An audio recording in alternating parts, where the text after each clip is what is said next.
Well, welcome. My name is Jason Crair, by the way. I probably have met some of you along the way here. I work with typically Ted Lindquist from Connecticut and Becky Ferguson from, she actually resides in North Carolina. Becky does a lot of the DTI stuff. And Ted and I pretty much do everything else with Inform. So we're going to spend about an hour, and I will hang on longer if people have specific questions about the product or anything like that. I'd be more than happy to do that. Ted will probably join us a little later in the meeting here, we hope. But the way I understand it, this is supposed to be sort of an overview of Inform. Are there people in the audience that actually own the product right now? Yes. There are some. I'm guessing there's some that do not as well. Yes. Okay, right. Okay, so you're thinking about buying it or something like that. Okay. So I'm going to log on to Inform, and this is the logon screen. Now, the screen that you're looking at is I'm logging directly into Inform. For many of you that use PowerSchool, okay, or if you're using a different SIS, there would be a link created that will take you directly into Inform. The big advantage being that you would log on to, you only have a single logon. You would log on to PowerSchool. There'd be a link there that you would click on, and it would take you directly to Inform.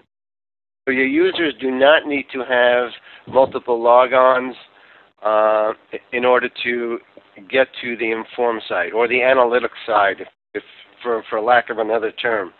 And that's basically what Inform does for you. It's the analytics piece that allows you to do in-depth analysis of student performance, program performance, teacher performance, just about anything that you'd like to use it for when it comes to looking at assessment results or even demographic results. Because a lot of the information that you maintain in your SIS comes over automatically into Inform. So I logged on here, and we're looking at what we call the default dashboard. Okay? Now this is a sample database we're looking at. So basically what you can do is when a person logs on, they can see customized reports that are created by someone in your district. And not everyone needs to know how to write these reports, but you can pull up as many as 16 reports if you wanted to on a single screen, and you can see those results instantaneously. So where this really comes into play very nicely, we think, is that as you get test results back from your state or your testing agency or even your local benchmark test get put into Inform, those results are available to your staff immediately as soon as they're put in. And that's an important part of the process, we think, because to keep accurate and up-to-date data in there is picking them right back out, and we just type them in ourselves. Your logins and accounts keep coming up with error. Our ticket phone, not sure. Are we okay there? There's some noise in the background. And let me preface everything here by saying there's no such thing as a dumb question here. Please feel free to ask away as you're seeing the product. And because there's a wide level of skills in the audience, some people have never seen the products and some people have. I apologize ahead of time for maybe being somewhat elementary on this, but we want to make sure that everyone gets a decent understanding of what Inform does and looks like for your potential use. Jason, I have a question. This is Janet Riccio. Yeah, hi, Janet. Hi. What version are you using in this platform today? Oh, 5.61, is that what it is? Okay. Yeah, and this is actually a new feature of Inform. It will actually put the most recent, put the version number up here on in the right-hand corner. Okay, cool. Long overdue, you know? Yep. So, thank you. So you always know what version you're on. So in my example here, this is sort of a default dashboard that was created, and just notice that I'm currently logged on at the district level. Here's the name of my school district. But if I was a teacher, let's say, I would log on at the teacher level. If I was a school administrator, I might log on at the school level. And what's really nice about Inform is that the context of all these reports automatically changes based on the level of security that I log on as. So if I was here now, and if I clicked on my context navigator, I could actually change the context to view teacher or school results with a couple of clicks of the button. So there's a new tab up here for those that are new to the product. It's called the Test Results tab, all right? And I'm going to click on that. And I'm going to show you what this looks like. So this could be made your default dashboard if you so choose. So I'm looking at all the test results that have been brought into Inform, okay? It will default to the most current school year. So we're looking at the 11-12 school year right now. But if I wanted to, I could filter here. I could look at additional years, okay, by clicking on the 10, or I could select them all. I would see all the data from multiple years that I could possibly see within Inform. I can sort any of these columns by clicking on them on the top. So if I wanted to see all my writing assessments together, I could do that. I could sort on subject area. So if I just wanted to look at math, I could do that. And you can see that it filters out all the test results based on what I'm sorting on. If I ever want to clear all my filters out, I can do it with one click by just clicking on this button right here. All right? And I'm going to filter. I'm going to go back to my 11-12 school year just to make this a little smaller so we can see this. And I'm going to choose a subject area. I'm going to choose math as an example. And now you can see I'm looking at just math results for the entire district for the 11-12 school year. So I mentioned something about changing context. Here I am at the district level, okay. If I wanted to, I could actually change my context to a school level. And if I click down to one of the elementary schools, let's say, and watch what happens, the screen will refresh itself, and you'll see that the test results change based on the school. So I'm only seeing results for that one school right now. And if I wanted to, I could even drill down and change this to the teacher level. I could even change it all the way down to the course level if I wanted to. And I can do that with just one click. I'm just going back to the district level, and you'll see my screen sort of refreshes itself, and I can see exactly how that group is doing. If I wanted to see specific results about a test, if I'm looking at this 11-12 Math 8 test right here, you can see if I hover over any of the bars, I can see the results for that particular bar. In my example here, you can see almost 98% of the kids were above standard on that particular test for this 8th grade math assessment, and only 2.5% were below standard. Now we're looking at the results for the kids that are above and below standard, okay? And we're looking at that particular sort of two-tier proficiency level. I can change this by clicking on the button right next to it. And if I break down my data further than just above and below, I can do that as well.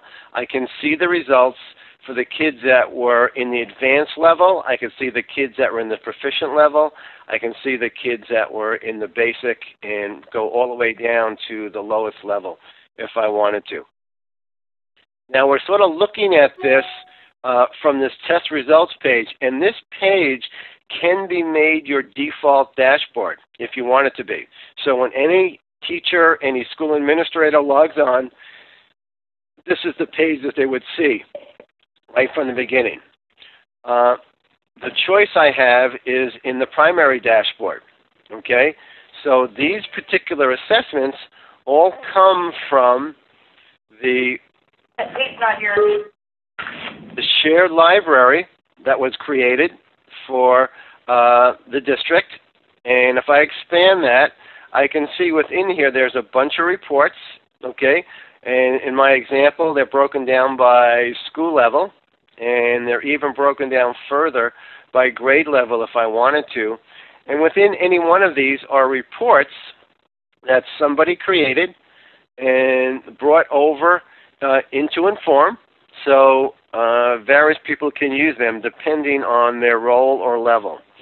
One thing that I like to do whenever I bring up a report is that I like to collapse this panel over here on the left, because you can see screen real estate gets a little crowded sometimes, and we're looking at 4 reports here. And if I wanted to, I can get rid of some of these reports. I can just X this one out, and my screen automatically readjusts to the results that I'm looking at. So I'm just going to leave this one report on my screen here for a moment. And there's some really nice functionality here that you can do if you like to look at reports sort of in this format, or if I wanted to look at them vertically, I can just flip it over really nicely. I could have a stacked bar if I wanted to see those results. I can print these reports at any point, or I could save a report to my library if I wanted to. So there's all types of functionality here that you can do in order to look at the data at the district level. So once you do that, and you'll notice that when I move my cursor around here, that it will give me some results on that particular bar. So if I'm looking at my 3rd grade assessment results from last year, I can see that almost 220 kids were in the above standard level. What I can do, I can click on any bar, and I can identify the kids in that particular bar that I'm looking at. So if I click on that, you'll see my screen will refresh, and it will give me a list of all the kids that were in the above standard level for that particular assessment. It'll pull over from PowerSchool some demographic fields that you might want to bring over. So in our example here, we brought over the special ed field, okay, and the ELL and the 504 field if we wanted to. And I can sort these just by clicking on any of these bars.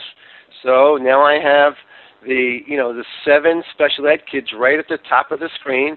These kids are all above standard on that 3rd grade assessment.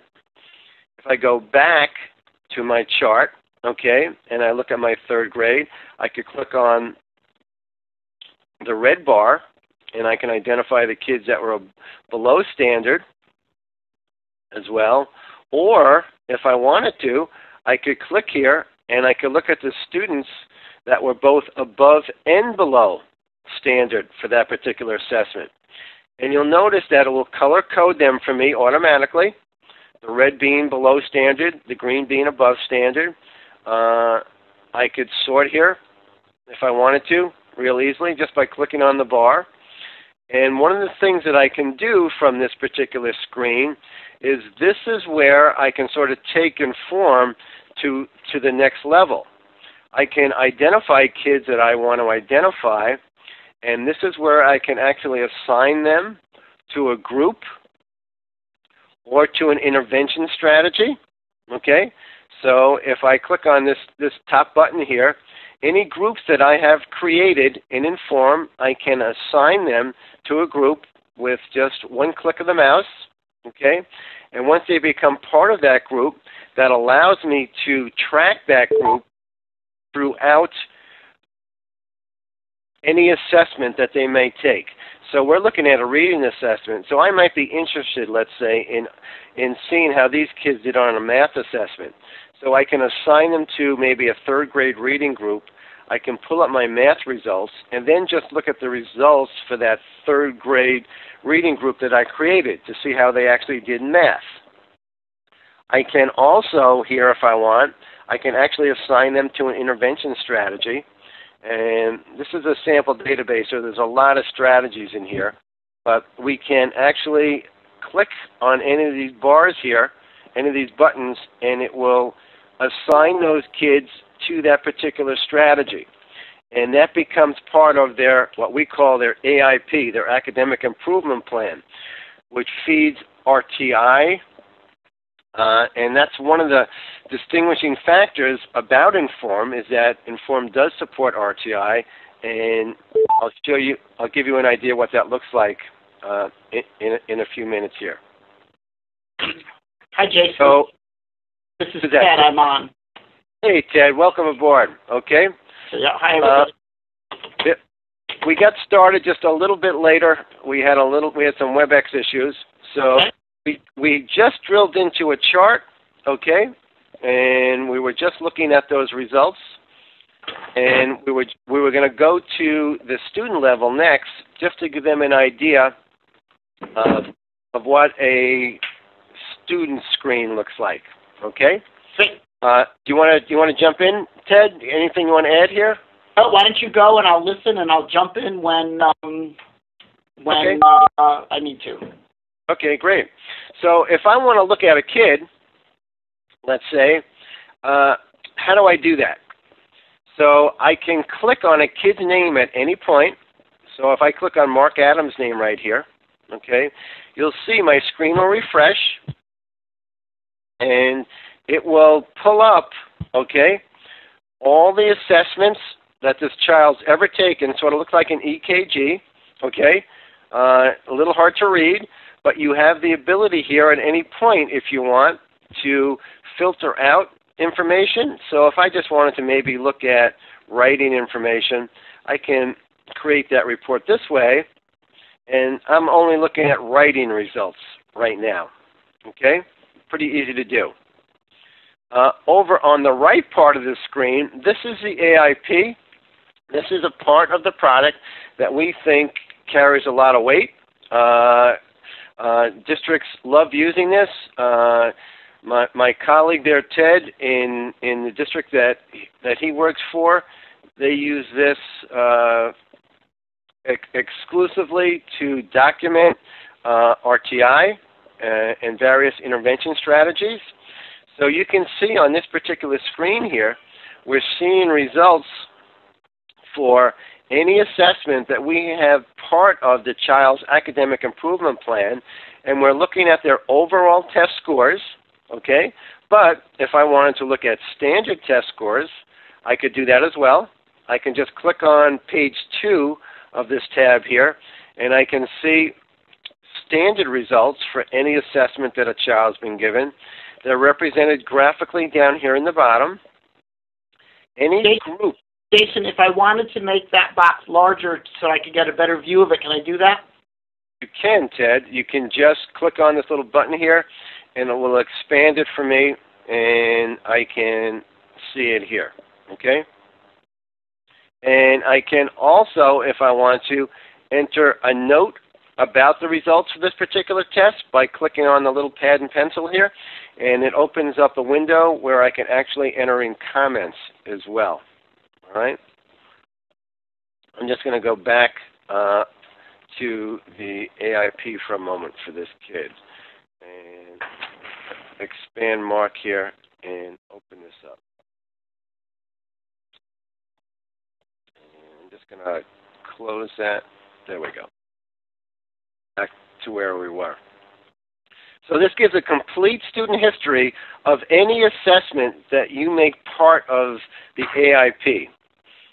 Now, the part to the right here, this is where we maintain any groups or intervention strategies that a child has been included in. And you'll notice here that it keeps a longitudinal history of going way back, so any group that a child's ever been in, the current teacher would be able to see that, or the current administrator would be able to see that as well. Once again, anecdotal notes can be added here. You'll notice that there's 2 pages. If I click to page 2, if there were any intervention strategies that have been used with this particular child, they'll show here the frequency, who assigned it, okay, and what tier level it's at, the date that it started, and if in fact it ended, it would show the end date as well. The bottom piece here, okay, shows any goals that the teacher may set up for a particular child, and they can be either academic or behavioral, okay? It will also allow you to set up responsibilities for either the parent or the student, okay? So an example might be for the parent, if you're a PowerSchool user, maybe you want to remind the parent that they need to review the parent portal on a regular basis. I can add that to their AIP, and it's documented, part of the child's history here. At any point, once this is done, I can click on a button right up here in the left-hand corner, okay, and I can actually create a report that will generate a PDF file for us and show us the AIP report, which will include just about anything that you want about the child's assessment history. So we can see their overall assessment results, we can see their concept results, we can come all the way down here and see any of the groups, any of the intervention strategies, okay, that have been included, any of the parent responsibilities. Here's the one that I just assigned to this parent. And you can even include signature lines at the bottom, so this could sort of be a contract between the family, the school, and the student. Up here you'll see that anecdotal notes will show. So this is pretty comprehensive and allows us to, allows the school to document all the assessment information, all the AIP, all the RTI information that needs to be maintained for a particular student. Ted, I know you you love RTI. Anything you want to add to that? I would just say, Jason, if you go on the top to the student groups icon. Yep. And so, I don't know if you talked about this, but this test district created student groups in a variety of ways. There's really a flexible naming system. We see many districts who do it in a very broad way, like this one, grade 1 targeted students, grade 2, 3, and 4. We see some districts that are more specific, and they do grade 2 reading, grade 2 writing, grade 2 math. There's benefits and drawbacks to each.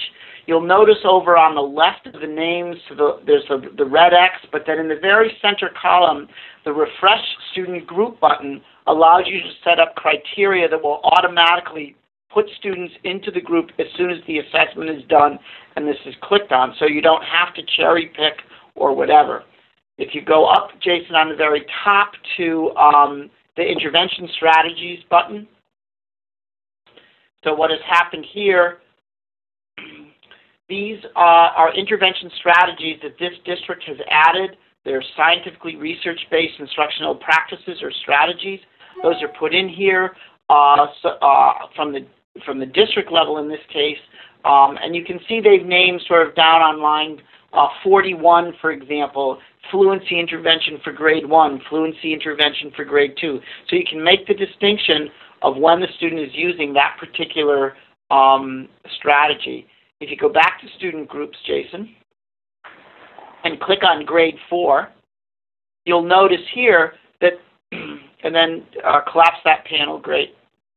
So over, you have a list of the students who have been assigned to the student group, and then on the far right, you have a list of the strategies that have been assigned to that group. So for example, reading recovery is a grade 1 strategy. They don't want teachers in the 4th grade selecting reading recovery for grade 1 students. So these are the only strategies that can be chosen, in this case, for the grade 4 targeted students. You'll notice that next to the student name, there's a lot of green plus signs and so forth. Some of them are diamonds. The diamonds are where the student has been added to the intervention strategy, and if the teacher wanted to add somebody to a strategy, they would click on any green plus sign. The strategy would come up, and then you could put in the frequency and duration, and then select the tier, and then save that. The notepad and the icon in the upper right-hand corner of this window allows you to put in anecdotal notes, as Jason referred to before, so that you can continue to put in notes about the student and whether they're showing up. For example, a student may be assigned to a strategy that's going to be worked from 8:30 to 9:15 every single morning, but the student doesn't show up until 9 o'clock. So that obviously is going to impact how that strategy will work with that student. So Jason would click on that diamond, and it would open up the strategy, and then he would go into the open notes, and he could put in add a new note. Student missed 3 or 4 days this week of working with the math specialist. And so it's a way to record information about the student, and then that all appears on the AIP. In our district, we find this to be a great solution for RTI. This is all passed forward. Teachers look at the notes. You'll notice that in the list on the far right, we have Tier 1 in there. We don't record all the Tier 1 strategies. What we do is we record Tier 1 strategies when a student is moving into Tier 2, and so this training database does the same thing. But it's flexible enough for each district to determine those in any way he sees fit. And that takes really care of that. Jason, do you want to talk about progress monitoring and pull up a student? Yeah, let me pull up a student, and this is a very basic one, but and I'm searching for a student. You noticed earlier I could just click on a student's name to get a list of students, but I can actually do a search here if I wanted to, just by typing in any part of the name. And I'm just going to grab this kid right here, and I'm going to collapse this panel here. And here we are looking at Lydia, and it's refreshing. And there's a star up here, okay, where I can click on, and this is where I can actually monitor a student's progress. Now, this is a very basic one. There's a way that you can set up an Inform, and I can look at results for a child from a start date, okay, from an assessment that this is what we're basing whether or not this child is going to be targeted for improvement and progress monitoring. And we can actually set a goal for that child. So in my example here, we're saying we want this child to be at the 90th percent level. And any assessment that a teacher gives, and there's only one in my example here, that the child got a score of 75 on it. It'll tell me what it is. It'll tell me any intervention strategies that were tried with this child over time. Okay, and this is a chart that can be printed, okay, just like you can print in AIP, and can be included in the child's academic profile along the way. There's some nice functionality. You can actually change colors here and things like that in the product as well.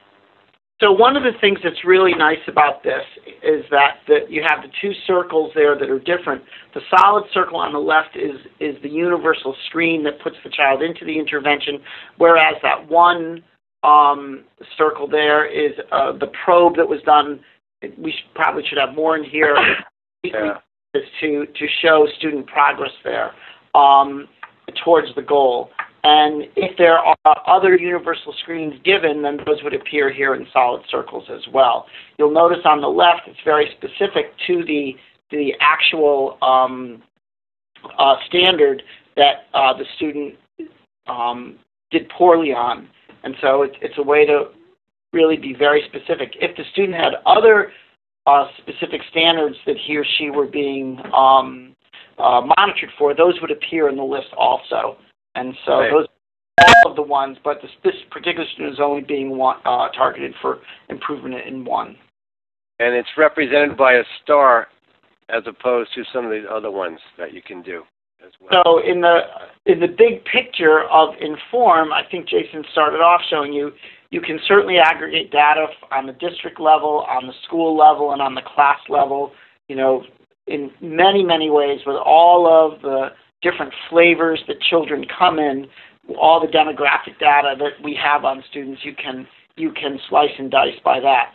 But the next level of Inform is and so for a district tool to monitor performance in the big picture, it allows you to bring multiple assessments, yearly assessments, quarterly assessments, state assessments together in one place and take a look at consistent progress towards goal on a wide variety of assessments. The second piece, that any student in any bar, whether it's a student who's doing well or a student who's doing poorly, can be taken and easily put into a student group. Those student groups and then students can be assigned intervention strategies, and those intervention strategies can be monitored so that it meets the legal accountability of RTI. But more important than the legal accountability of RTI really is the idea that we are being responsive to student needs. The instructional side, we are saying we recognize there's a problem. We are going to look for an alternate means to educate this child, and we are going to then go from there and monitor that child and change that intervention when necessary. Any questions about that from anyone out there? Hi, this is Gabe Kovacs from Hamilton Wentworth District School Board. I had some questions as you were going through the presentation. So I wonder if it would be a good time to ask them now. Yeah, great. Sure. Okay. I was wondering how you're identifying the teacher and who has access to enter notes and other things within the system. That's a great question. So there's in the background of Inform, and this is what you do when you set it up, there's a wide variety of security measures so that, for example, I can say that I can say to teachers, you can only see your students and you only have access to your students. A school administrator would have access to anybody in the school, a district administrator, anybody in the district. You can set up these in any way, shape, or form that you want. So, for example, you could have case managers in special ed who would only get their students. So there's lots of security here to restrict and give people access to only what you want them to have access to. Does that tie into PowerSchool directly, or is it two separate account managements? Depends on how you set it up. It can tie into PowerSchool, and that's something that you would go through with people when you're setting this up. And there are two pieces. The classes that come over from PowerSchool. So if I'm a teacher and I'm going to have access only to my class, that is determined by the classes that I have in PowerSchool. And so then the security, it depends on how you set it up. It can be gotten from PowerSchool, or it can be set up separately and changed. Yeah, that being said, a teacher who's in PowerSchool, let me just find a teacher here real quick. When they're in there, they can actually see their class roster. It comes right over from PowerSchool. This is updated on a regular basis. So I can see my kids. I know if my class roster is accurate or up to date. And if I wanted to generate a report for any of my kids, or print out that AIP report for all my kids. I can do that all right from here. So it's kept up to date. It's accurate, and it depends on the frequency, how often you update Inform from PowerSchool, and it's typically done at least once a week, sometimes twice a week. It really depends how it gets set up for you in implementation. And if you have SIF along with it, it's done immediately. So there's some options for that along the way. Does that answer your question? Yes, partially. And so you're using the teacher ID in PowerSchool to link the names, or? Yeah. Yep. Okay. That's all done in implementation. Okay. Within our district, our math is broken down to 5 separate strands as well. You're mentioning there's pros and cons of doing that. Can you delve a little bit deeper into that? Well, let me, Jason, go over to the primary dashboard. All right. And go down to, let's see, let's clear this dashboard. Yeah, go to shared library, go to 1112, go to elementary, and then go to grade 4, and go to report card indicators. And then let's see which one pulls up here. Okay, so if I understand your question, you said your math program was broken down into various strands? That's correct. Okay, so that's the same thing that is in this district. These are the strands that this district grades on the report card in PowerSchool, and those come over. Those are loaded from PowerSchool in here. So this is a very good thing. This gives you very good specific information. So there are no cons about this at all. This is the way it should be done. If you have this kind of granular data, it's a very good thing to do. And if your teachers are recording grades, this is a really great way, because you can look and see, for example, in this case here, this is term 1 of grade 4. So I would look at this, and on the district level, I would begin to wonder about problem solving and communication. And I would delve down to the school level and then to the teacher level to see if I have any results that are similar to this or different. So I'd be able to begin to say, is this a curriculum problem? If everybody looks like this, then it's a curriculum problem. If only a couple teachers look like this, and we have other people with higher results, it could be an instructional problem for a couple teachers, or it could be a lack of coherence in assessment. But this kind of granularity serves you very, very well. It also allows you to then create targeted groups. So, for example, I would take the kids who are in, Jason, click on that bar and go to students below standard. And we're going to cherry pick all these kids right now. So we're going to select every one of them. Yeah, all of them. Click it, yeah. And we're going to go there, and we're going to assign all of those kids to a student group. Oh, okay, wait. I chose the wrong one, Ted. You want to go right to a student group. So this is what I was saying. If you go down, make them grade 4, targeted group. Here, let's say. So we can go there now. Jason's going to say save. And then it's going to come up and it's going to... So the question is, do you want this to be more granular? And that's one of the questions. Do you want to say, I'm going to have just a targeted group of math students or writing students or reading students? In our district, we have the broad group because we also try to look and see, if a student's having problems with reading, are they having problems with writing? Are they having problems in math as well? So we like to have them all in one group, but you can do either. Does that answer your question? Within your district, can you switch between the two methods of reporting fairly easily, or is there confusion brought in?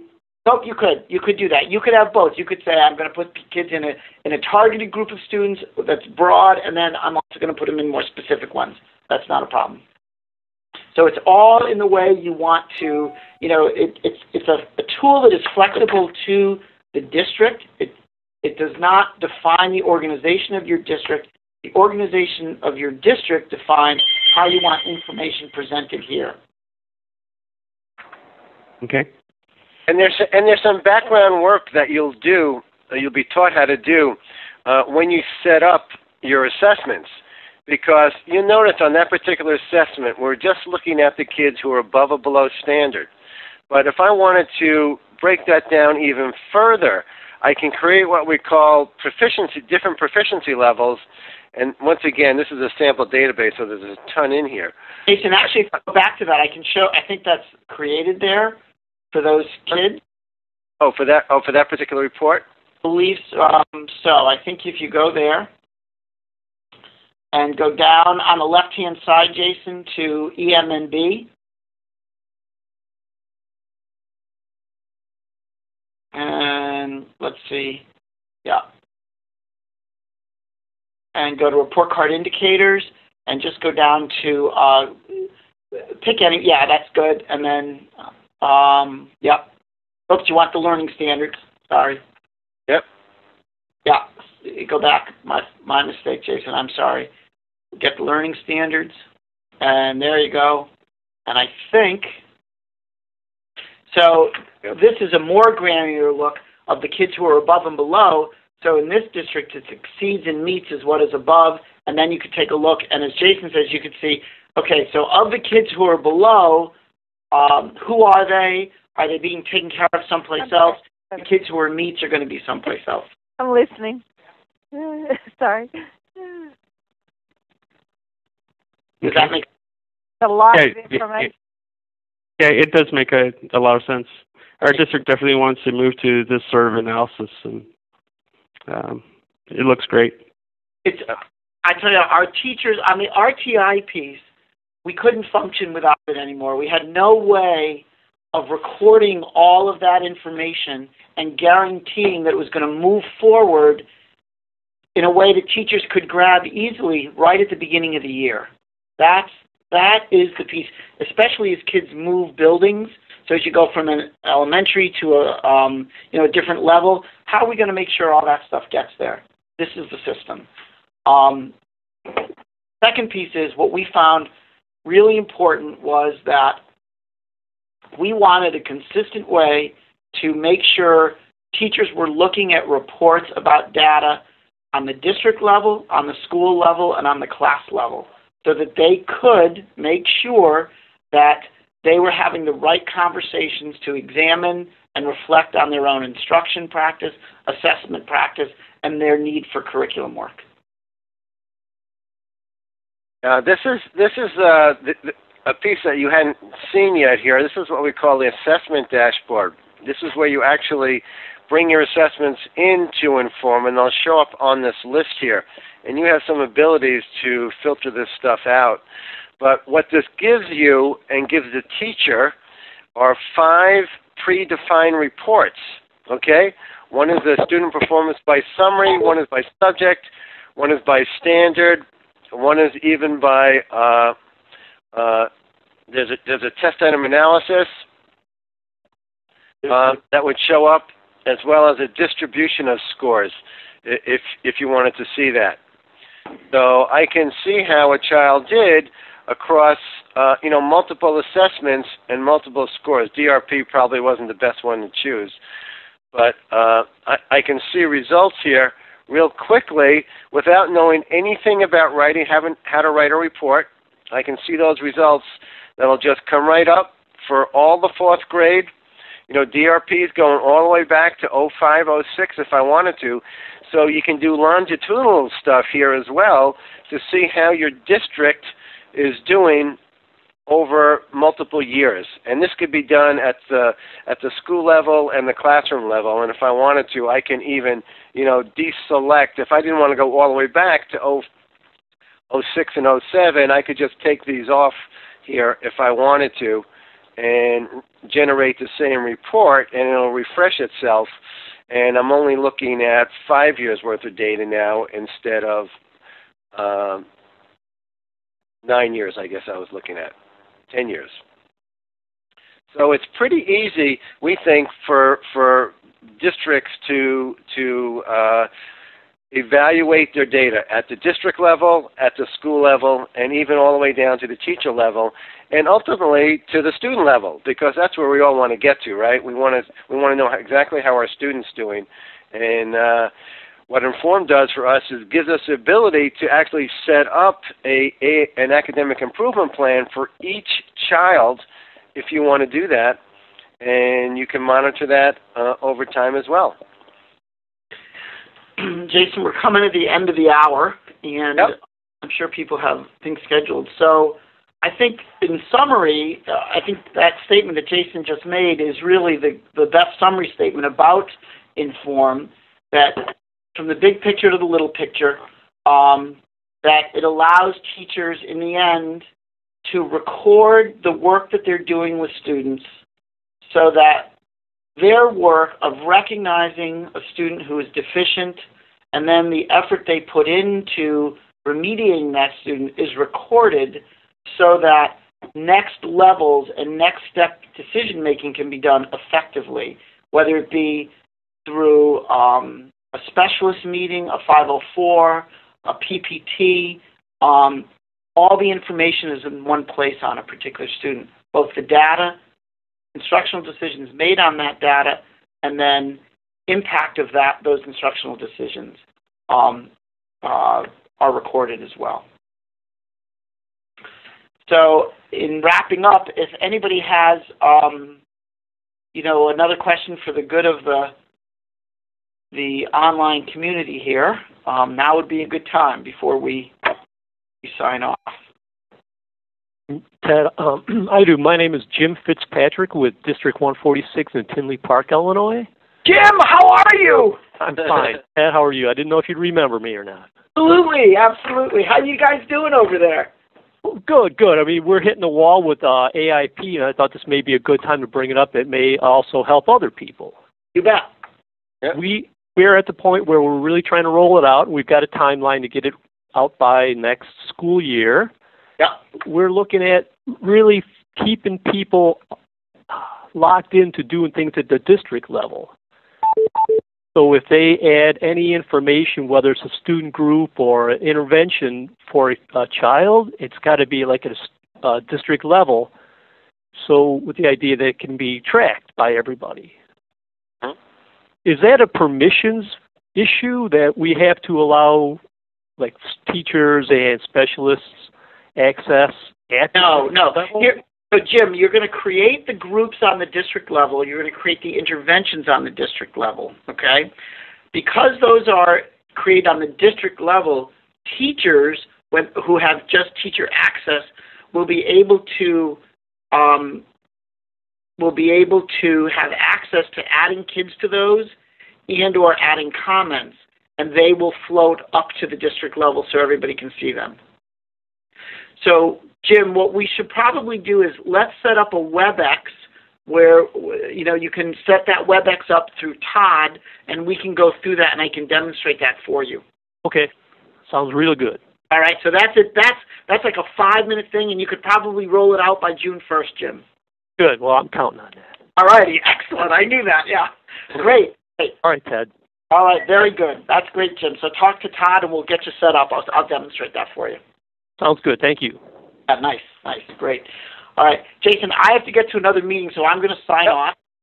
Okay. Good to talk with you. Jim, I'll be in touch with you. That'll be great work to get done in your district. Anybody else who's on that we've met, we hope you are moving ahead in the right way, and if not, be in touch and we can assist you. And I'm going to sign off. Okay. Okay, see you later. Any other questions, folks? Oh, no. Okay. Thank you so much for your time. And there are a bunch of other of these set up over the next week. And feel free to join any of them if you want a little more in-depth on each of the subjects that are posted on PowerSource. So thanks again. Bye-bye.